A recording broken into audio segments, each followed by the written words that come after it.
Bienvenue le Sud Radio a le plaisir d'accueillir maintenant une nouvelle invitée, Corinne Richard-Sayer, pour notamment nous parler du château de Corcelles dans le Beaujolais. Bonjour Corinne. Bonjour. Alors racontez-nous dans l'histoire, vous avez une grande famille qui a plein de business, notamment le vin. Expliquez-nous un peu tout ça. La famille est une famille du vin depuis 3 générations, puisque c'est mon grand-père qui a commencé ses activités dans la distribution du vin, et ensuite qui est venu à la production.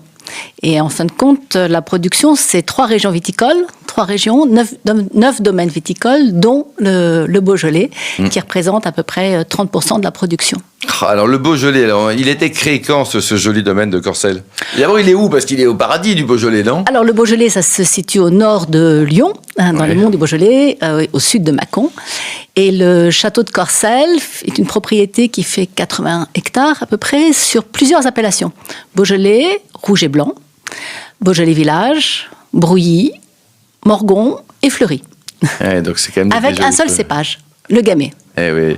Alors, c'est vrai que les crus du Beaujolais, alors on fait des progrès, ils ont été plutôt bons avant, mais on n'en parlait pas. On en parlait beaucoup dans les années 50 ou 60. Avant. Il y a eu une grande mode des Beaujolais, jusque même dans les années 80. Et puis... Le Brouilly, le Saint-Amour et le Brouilly. Oui, et puis après, le Beaujolais nouveau a peut-être un peu changé la donne, changé la vision du Beaujolais, et de Beaujolais comme des grands vins, en fait. Parce que quand on voit, par exemple, le château de Corcelles, de Corinne... C'est super bon.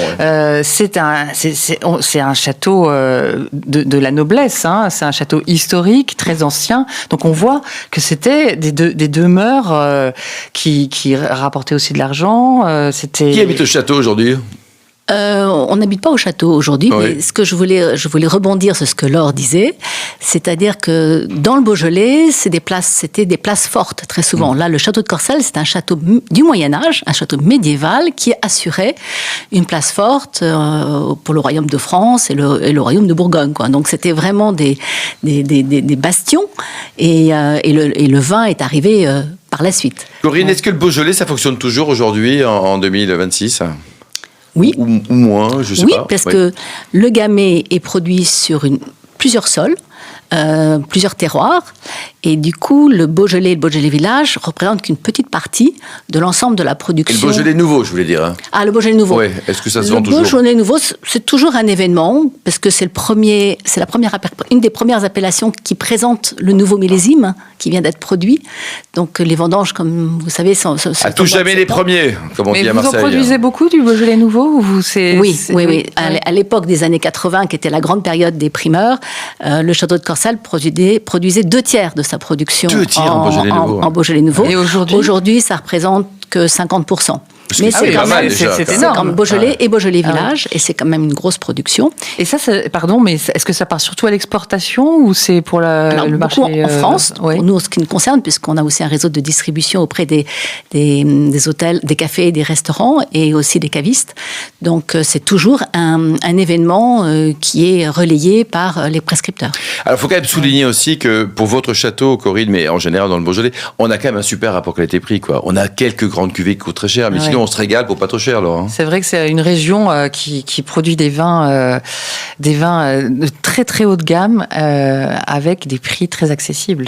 Corcelles, ça va de combien, Corinne, pour un prix TTC public, hein, en général? Entre 12 € et 22 €. Oui, donc ça reste raisonnable. Et le potentiel de garde, est-ce qu'un bon cru du Beaujolais comme le vôtre, on peut l'attendre, ou alors ça, c'est une très bonne question. Oui, souvent, non, c'est pas vrai.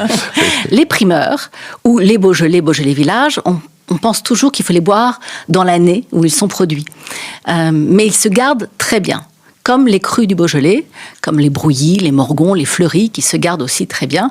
Et j'ai déjà goûté des Beaujolais qui ont 5 ans, 10 ans d'âge, qui sont merveilleux. Puisque le Gamay, on dit parfois qu'il bourguignonne, c'est-à-dire quand il est sur des jolis terroirs. Il pinote, exactement, il bourguignonne. Et donc, il a d'autres arômes que ces arômes de fruits, il a d'autres arômes, et c'est très intéressant.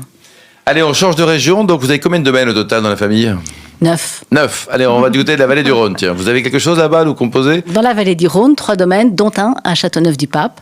qui est le château Lannert, qui est une propriété qui a été achetée par la famille dans les années 85 exactement, qui est un magnifique terroir avec plusieurs cépages là.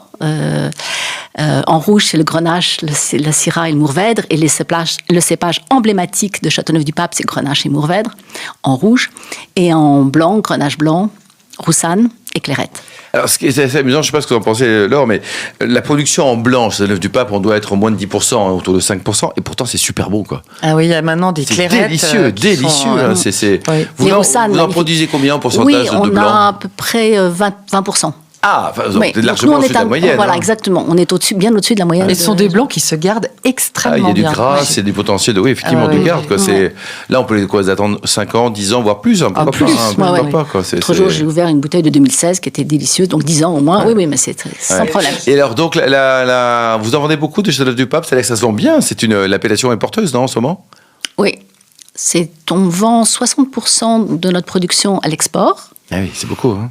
Avec la Suisse notamment et les États-Unis qui sont nos deux marchés principaux, mais aussi beaucoup en France, puisqu'il y a 40% qui est vendu en France. Et le marché américain, alors en ce moment, comment ça se passe Les ventes se développent pas plus que ça, mais pour l'instant, le créneau de prix dans lequel on est résiste plutôt correctement. Oui, mais l'appellation Châteauneuf-du-Pape est très célèbre aux États-Unis. Hein. Robert Parker n'y est pas pour rien d'ailleurs. Exactement. C'était vraiment une de ses appellations préférées en France. Il a vraiment ouvert le marché américain. Et en plus, on a un terroir qui est assez, frais, et ça donne des vins qui correspondent bien aujourd'hui à la consommation. On parlait tout à l'heure de vins frais et légers pour le gamay, mais aussi Château-Lannert est un terroir élégant et frais, et on a, malgré le degré d'alcool qui est quand même aussi important dans cette région, il y a du soleil. Quoi. Eh bien, on n'a pas cette sensation de ce côté solaire, généreux. On est vraiment dans un vin qui est élégant.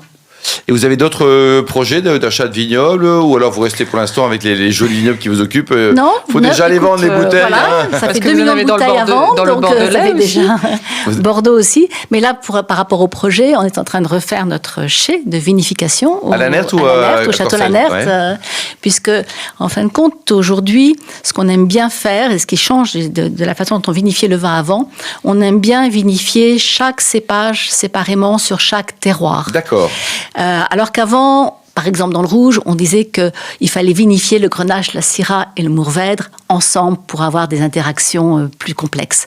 Et aujourd'hui, on préfère les vinifier à part, pouvoir faire aussi de la vendange entière, pour pouvoir aller vraiment être très très très précis. Et on fait les assemblages par la suite.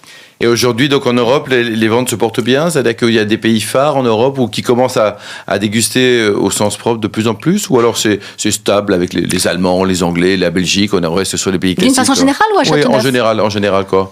Sur la vente de vos vins, les 2 millions de bouteilles que vous devez vendre chaque année? Les marchés matures, comme l'Europe, les États-Unis, le Canada, sont des marchés qui se développent pas plus que ça, mais qui au moins qui se maintiennent. Oui. Là où on va chercher des nouveaux marchés, c'est en Asie, c'est en Amérique latine. Et en Amérique latine, oui, c'est vrai que le Mercosur... Et en Afrique, non L'Afrique, il y a pas. Alors nous, on n'est pas très bons en Afrique, mais oui, je sais qu'il y a des pays il y a des potentiels. Il y a du potentiel aussi. Et alors Corinne, pour prendre enseignement, là c'est la belle période qui arrive, si on veut venir vous voir, dans le Beaujolais, à Bordeaux, à Châteauneuf-du-Pape, vous avez un site internet et des adresses pour vous accueillir? Oui, domaine Richard, domaine avec un S, richard.fr. Richard, c'est avec un D ou un T? Avec un D à la fin. Bon, génial Corinne. En tout cas, on va vous inviter régulièrement pour nous parler de votre destinée avec les différents beaux domaines. Merci également à vous, Laure Gasparotto, et également aux millions d'amateurs de vin qui nous écoutent chaque week-end. Un clin d'œil à Emma qui a préparé cette émission, ainsi qu'à l'ensemble de l'équipe technique. Fin de